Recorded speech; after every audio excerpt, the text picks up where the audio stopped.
Hello বন্ধুরা, শুভ সপ্তমী। আশা করি তোমাদের পুজো সবার ভালো কাটছে। তো আজ আমরা ঠাকুর দেখতে বেরোচ্ছি এখন। তো দেখি কোথায় যাই। চলো তোমাদেরকেও ঘুরে দেখাই আমরা কি কি ঠাকুর দেখলাম। চলো। এই ঠাকুরটি আমাদের পাড়ার ঠাকুর, অর্থাৎ শ্রীরামপুর রাজ্যধরপুর গভর্নমেন্ট কলোনির আমরা সবাই দুর্গোৎসব কমিটি। এবারের পুজোয় আমাদের পাড়ার থিম ছিল একেবারে অনন্য, ধামসা মাদল। আমাদের মাটির লোক সংস্কৃতিকে সম্মান জানিয়ে তৈরি এই থিম সত্যি সবার হৃদয় ছুঁয়ে গেছে।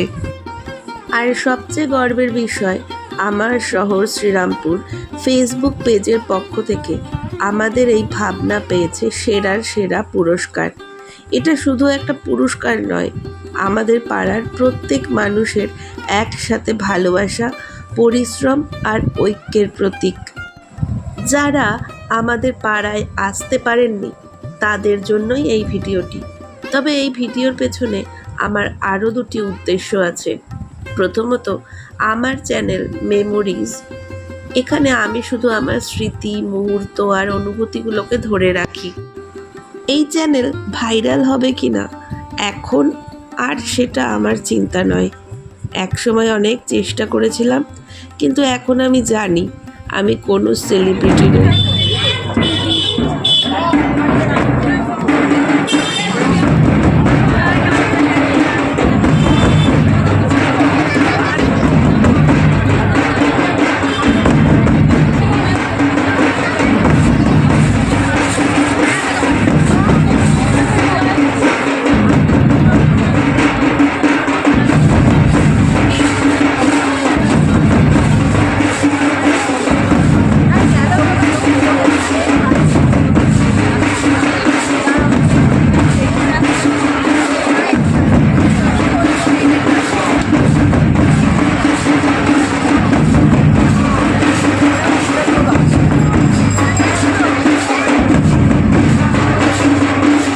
তাই ভাইরাল হওয়া আর লক্ষ্য নয় আমার জীবনটাকে আমি যেভাবে উপভোগ করছি সেটা ঠিক তেমনভাবে সংরক্ষণ করে রাখাটা আমার ভালোবাসা ও লক্ষ্য এখন।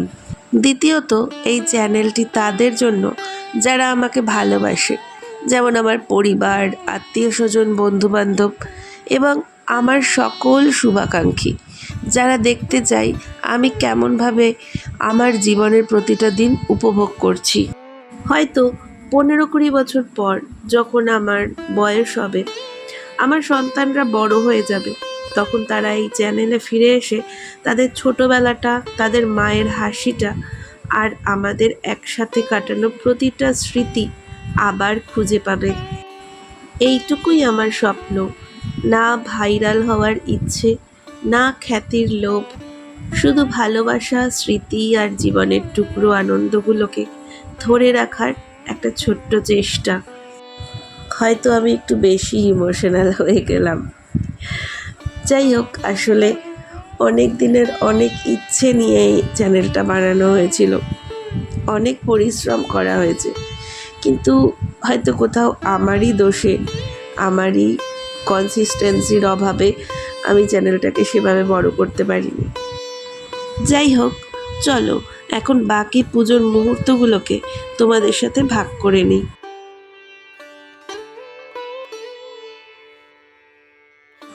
এবার তোমরা দেখতে পাচ্ছ শ্রীরামপুর আটের পল্লীতে তৈরি হয়েছে এক অসাধারণ থিম, যেন এক স্বপ্নপরীর রাজ্য। চারিদিকে আলো, কাপড়ের ড্র্যাপ আর মনোমুগ্ধকর সাজে গোটা পরিবেশটা যেন জাদুময় রূপকথার জগতে পরিণত হয়েছে। এখানকার দুর্গা মায়ের মূর্তিটাও একেবারে অনন্য, প্রচলিত ধারা থেকে সম্পূর্ণ আলাদা এক শিল্প নির্মাণ। মায়ের মুখশ্রী এতটাই কোমল, শান্ত আর মায়াময় যে চোখ সরানোই মুশকিল। সবচেয়ে বিশেষ বিষয় হলো এই মূর্তিটি পুজোর জন্য নয়, এটি কেবল থিম প্রদর্শনের জন্য। আসলে পুজোর জন্য এই দেবী মূর্তিকে বরাদ্দ করা হয়েছিল। পুরো থিম জুড়ে অদ্ভুত ড্রিমি এফেক্ট, যেখানে প্রতিটি কোণায় লুকিয়ে আছে শিল্পীর ভাবনা, পরিশ্রম আর সৃষ্টিশীলতার ছোঁয়া।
শ্রীরামপুরের দুর্গোৎসব মানেই ঐতিহ্য, সংস্কৃতি আর আবেগের এক অসাধারণ মেলবন্ধন। প্রতি বছর এই শহর যেন নতুন করে জেগে ওঠে দেবী দুর্গার আগমনে। গলির পর গলি, প্যান্ডেলের পর প্যান্ডেল আলোয় ঝলমল করে। এখানকার পুজো শুধু ধর্মীয় উৎসব নয়, এ যেন মানুষের অনুভূতির উৎসব। এখানে ছোট বড় সবাই একসাথে মেতে ওঠে আনন্দে, সঙ্গীতে আর সজ্জায়। এই পুজো হলো আমাদের শ্রীরামপুরের প্রাণ, যা আমাদের শিকড়, ভালোবাসা আর একতার প্রতীক।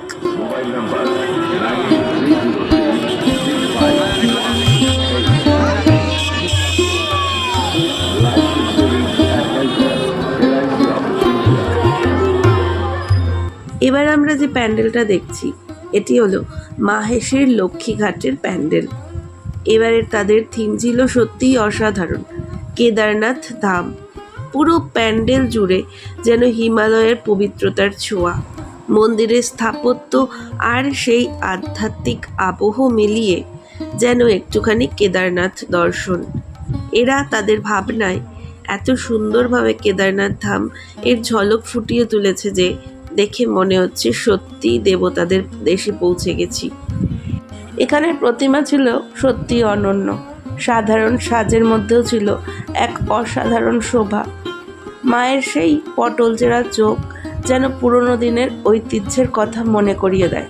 না ছিল অতিরিক্ত চাকচিক্য, না ছিল আধুনিকতার ছোঁয়া, তবু সেই সহজ সরল রূপেই ফুটে উঠেছিল চিরচেনা বাঙালিয়ানা আর অন্তরের ভক্তি।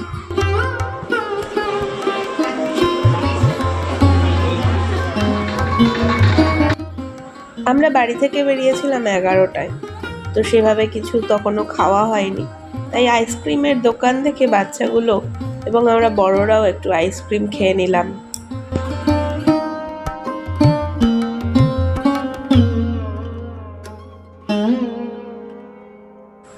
লক্ষ্মীঘাটের পথে হাঁটতে হাঁটতে চোখে পড়ল আরও দুটি মনোমুগ্ধকর প্যান্ডেল। ক্লাবের নামটা যদিও জানা নেই, তবে প্রতি বছরই এই জায়গায় এমন দুর্দান্ত শিল্পকর্ম দেখা যায় যেন মনে হয় দেবী নিজেই এখানে অবতীর্ণ হয়েছেন। এবারের দুর্গা প্রতিমাটি ছিল অসাধারণ, বিশাল আকারে, মহিমায় ভরপুর। মায়ের মুখশ্রী এতটাই মোহনীয় যে চোখ সরানো যায় না। মনে হয় সেই চাহনিতেই লুকিয়ে আছে হাজারো বছরের বিশ্বাস, ভক্তি আর শান্তি।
এই প্যান্ডেলটা খুব সুন্দর একটা থিম নিয়ে করা হয়েছে। এখানে থিমে বোঝানো হয়েছে যে আমাদের বোম্বের মধ্যে বাচ্চাটা মানে ভ্রূণটা কিভাবে থাকে, এবং আমরা এতটাই যান্ত্রিক হয়ে গেছি যে আগের থেকে কি হবে না হবে সেটা, যদি অনেকে আছে না যেরকম মেয়ে আছে জানতে পারলে সেটা মানে মেয়ে ভ্রূণ হত্যা করে দেয়, তো এটাই বোধহয় এখানে বোঝানোর চেষ্টা করা হয়েছে। আর এখানে দেখো কি সুন্দর আমাদের বোম্বের মধ্যে যে বাচ্চাটা যেভাবে থাকে এটা দেখানোর চেষ্টা করা হয়েছে। আর এইখানের মেন থিমটা আমি ঠিক কতটা ভালো বুঝতে পারিনি, আমার যেটা মনে হলো সেটাই তোমাদের সাথে শেয়ার করলাম।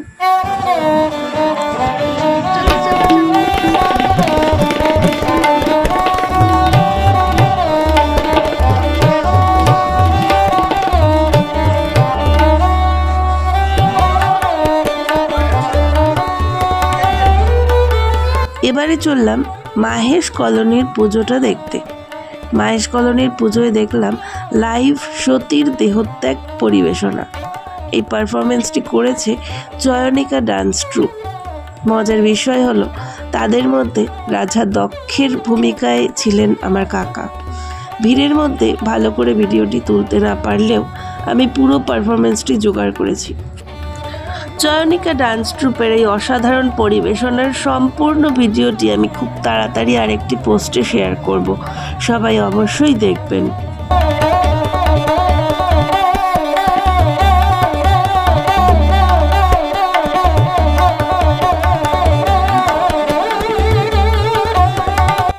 আমরা ঠাকুর দেখতে বেরিয়েছিলাম 11টায়। তো ঠাকুর দেখতে দেখতে মোটামুটি 1:30 বেজে গেছে, তখনও খাওয়া হয়নি, সেজন্য আমরা একটু খেতে বসে গেলাম আর ক্যাফেতে। তো প্রথমে আমরা চিকেন তন্দুরি, তারপর ফ্রাইড রাইস, আর তার সাথে মাটন কষা, আর নিয়েছিলাম কোল্ড কফি। ছেলে খুব বায়না করছিল কোল্ড কফি খাওয়ার জন্য, তাই নিলাম কোল্ড কফি উইথ আইসক্রিম। তো খাওয়াটা জাস্ট জমে গিয়েছিল। আশ্চর্যের বিষয় কি জানো, আমরা যখন খেতে বসেছি তখনই রেস্টুরেন্ট বন্ধ করে দিয়েছে, এবং আমরা বাইরে বেরিয়ে দেখলাম আরও যত রেস্টুরেন্ট আছে শ্রীরামপুরের মোটামুটি সবই বন্ধ হয়ে গেছে।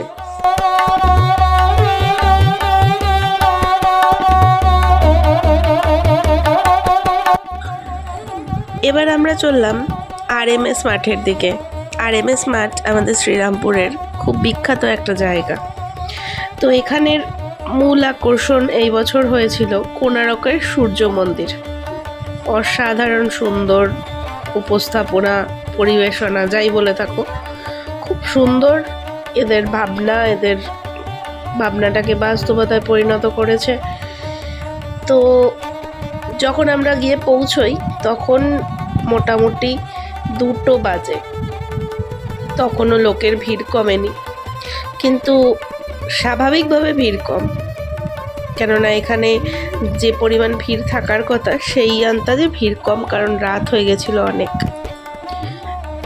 তবুও এরা খুব ডিসিপ্লিন মেনটেন করে লোকজন ছাড়ছিল, কারণ প্যান্ডেলের একটা দিক বসে গেছিল, যেটা আমরা দেখতে পেয়েছি গিয়ে, যে প্যান্ডেলের মানে এত ভিড় হয়েছিল সন্ধেবেলা, তো সেই কারণে প্যান্ডেলের একটা দিক বসে গেছে, সেই জন্যই এরকম ডিসিপ্লিন, তখনও লোকজন কম থাকলেও তাই।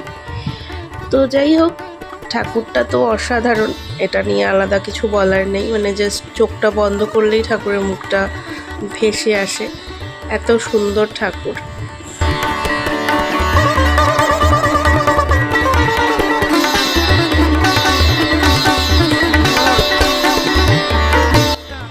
RMS মাঠের পর আমরা বাড়ি ফেরার পথে রওনা হলাম। তো বাড়ি ফেরার আগে একটা শিব মন্দির পড়ে আমার হাজব্যান্ডের দোকানের সামনে। তো সেখানে একটা সুন্দর থিম করেছে, যেটা হচ্ছে সতীর 51 পীঠ। তো খুব সুন্দর উপস্থাপনা, খুব সুন্দরভাবে করেছে জিনিসটা। সতীর 51 পীঠের 51টি প্রতিমা কেমন দেখতে সেটাই এখানে তুলে ধরা হয়েছে। আর ঠাকুরটি তো অসাধারণ।